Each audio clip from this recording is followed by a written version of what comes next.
Hey everyone, Rose here with a longer video today. I've been playing Rivals a lot over the last couple of months, and I've noticed many times where people are aiming well, but they are just never where they need to be, or they just aren't having as much of an impact on the game because of their target. So I wanted to make a video talking about just that. Where should you be, and what should you be doing when you're there? I'll start with a quick overview for everyone, and then I'll break it down into a section for tanks, DPS, and supports, with a couple little breakdowns on each of those sub-roles, and I'll even throw in a few bonus tips at the end. Timestamps should let you skip to what you need, but I hope you enjoy. Make sure to share this with your friends, and subscribe to help me out. So for our baseline, we'll say you've got a comp of 2 shield tanks, 2 ranged DPS, and 2 supports walking into a single choke point. Now, obviously this is kind of oversimplified, but we have to get a baseline. So the ideal situation sees the tanks from both teams face to face on the point, drawing the attention of the entire enemy teams. The DPS is going to be 2 or 3 steps behind those tanks, and the healers are going to be, again, maybe 3 or 4 or 5 steps behind the DPS. From this point, the only way either team progresses is with either a pick or by taking some critical space from the enemy. The tank's job is to take and fight for that space, the healer's job is to keep those tanks alive, and the DPS's job is to look for chances to pick off stragglers and gain some kind of advantage. So for now, let's get into the meat and potatoes for tanks. So the first things for tanks we're going to cover is how to play a shield tank. Dive tanks we'll get into a little bit later because they play a lot differently. So shield tanks are going to focus on pushing up to that enemy line and taking as much space and pushing enemies back as much as they safely can. This isn't necessarily doing the damage you're taking it, that will kind of happen anyways, but taking the space more so that your team can flood in and use it and the enemy can't. If you're a healer and you're on top of your Winter Soldier, on top of your Doctor Strange, you can't get much done. Another example is if you can push past a Moon Knight Ankh or a Cloak and Dagger field, they're useless, and that cooldown is wasted. For shield tanks, the main way to know if you are pushing up or running away is just to count to 6 and say which team has more players alive. If you have more, press W. If you have less, press S. I know this sounds silly, but trust me, someone needs to hear it. Also, touch point. Also, don't run away from your healers. The easiest way to track the player count is just look at that kill feed up in the top right, or maybe the top left. I don't know where yours is set up, and I don't know which way I'm facing. When you see the blue first and the red second, we're going. And when you see the red first and the blue second, might need to back up now, right? The other important things to track for pushing and running are your health and remaining shield, or enemy ultimates that are being popped. If you're above 2/3 HP, you're usually safe to push a little or stay where you are, but if you start dropping below 1/3 and the healing isn't outpacing the damage, it's time to get out. On the flip side, if you've got a friendly support ult and you're running away, you're throwing. We talk about taking space, but since that's a little vague, the easiest way to think of it is imagine the ground and the space, not just as space, but as HP. The more space you take, the more HP you have, the better off you are, and the less space the enemy has, the less HP they have, the better off, right? So if the enemy is giving you that space for free, take it. Take it. On the other hand, try not to ever give space for free. Try to fight it. Make those enemies waste cooldowns, make them waste HP, make them waste ultimates, right? The only kind of exception to this rule is if you have a bad spot. If you're in a big open area, it can be good to give that space. And on the flip side, if you have a really good one, if you're fighting on that corner and you don't want to give it, you might fight till you die, might fight until the last little sliver of HP trying to hold it, because once you do lose that corner, it's going to get a lot harder to defend. And as I'm saying that, good spots to hold are going to be behind corners, some kind of high ground, or chokes in front of the point that they have to push through. Bad spots to hold are going to be wide open spaces with no cover, awkward spaces where your healers can't see you, or stuff right next to the enemy spawn, because then they can just respawn and wipe you out when they respawn. The last most important thing to consider with space is, can you take enough space to change the point? This means pushing on the contest, this means pushing them off to cap, or this means just holding the tiniest little corner to delay them from capping. Obviously, the more space the better, but if you are on point, they are not capping it. So when holding OT or trying to get those last few percent and you're down a person or two, just hold on to that last little corner as long as you can. Now, that's kind of counterintuitive because you have to make space so your team can function, and you're the leader of your team since they all have to follow your movements, but sometimes a corner is the best you can do. But to sum it all up, if you run up too far and die, your team's screwed. And if you run away where you shouldn't be, your team's screwed. TLDR for tanks. Count to 6, trade HP to gain space when it's safe, touch point, know where your healers are, and never ever ever give space for free. Alright, now dive tanks. They play a little different.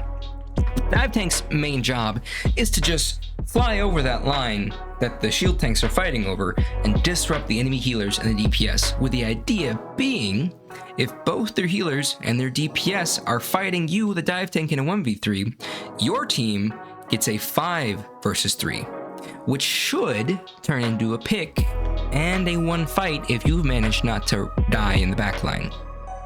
The issue is, if you aren't careful, you get popped and leave your team in a 5v6, or you just don't do enough damage to distract the enemies and your team can't get anything done before you have to run back and heal. As a dive tank, you're going to rely much less on healers, and you're going to have to rely a lot more on knowing your limits and quickly gauging how the enemy team reacts to you and what heroes they have selected. If they are stopping your dive flawlessly every time, just swap off. Not every game is a dive game. As a dive tank, and really most characters, your number 1 target is always a healer. But if the enemy Punisher is just off alone somewhere, feel free to grab an easy pick. If you've got a Luna to heal, having her guard you as a dive tank is the best. But play like you won't get healed until you run back to your healers. And yes, it is absolutely your job as any kind of dive to run back to your healers if you want to be healed. Good luck. Now let's move on to DPS. So for DPS, I'll split it into long range, short range / melee, and dive. For most of you, your target order is, like I just said in the tanks, healers, then DPS, and then tanks. Because until healers go down, the other 2 shouldn't go down. There are exceptions based on your character, but you should stick to this order unless a DPS or tank is way out of position and can be taken down before their healers can help them. Maybe like being stuck behind a Groot wall, or looking for a flank without having a nearby health pack. In terms of your positioning, short range and melee DPS are going to be right on your tanks, like a step behind them. That's where Bucky and Wolverine love to fight, for example, because they stay in range for their hooks and their grabs and all their damage, but they can also take cover when they need to get heals. Long range and flying DPS are going to sit a ways back from the fight, typically just a step or 2 in front of or above your healers. And this is because they tend to not have as much movement, which means if they were close and get targeted, it's hard to get to safety in time. And because their damage doesn't fall off as much with range, they only gain safety by being far away, and they don't really lose anything. And lastly, for dive, you're going to be in their team, but only briefly, right? You want to try to sneak to their backline, because if they don't know you're there, they can't react to you, and the safer you are, and the more likely your dive is to succeed.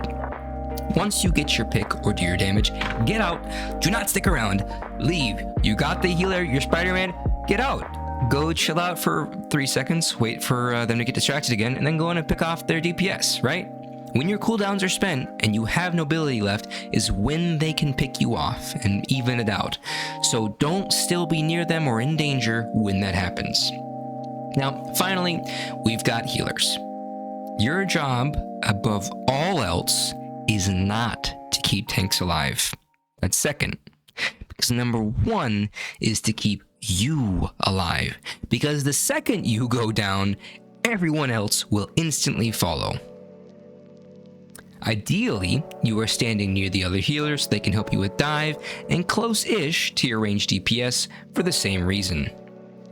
The main positioning rule for healers is that you are behind some meat shields and can see all or most of your team without moving your camera, so that when they drop low, you can heal them easily. When the enemy team has dive, you need to be playing around it. This means on top of your Penny Mines, and Namor Squids. This means close to your Bucky and your Mr. Fantastic. This means being buddies with anybody who has CC or auto aim. CC being crowd control, the ability to stun or root enemies. If you are a Luna with no freeze, or your Cloak without the cloak, say goodbye as soon as you get dove. As a tank main myself, I tend to push too far forward when I heal, and then I die, and then my team dies. But if your team is pushing hard, getting into the thick of it can make it harder to pick you off sometimes, and can make you a lot more of an offensive threat.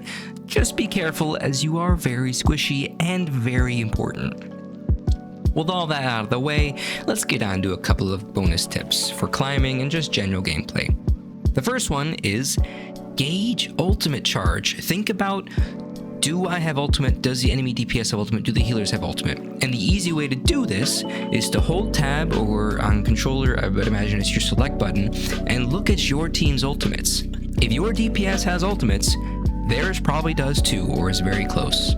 If you haven't heard "The moon haunts you" in a while, be prepared for it. It's coming, right?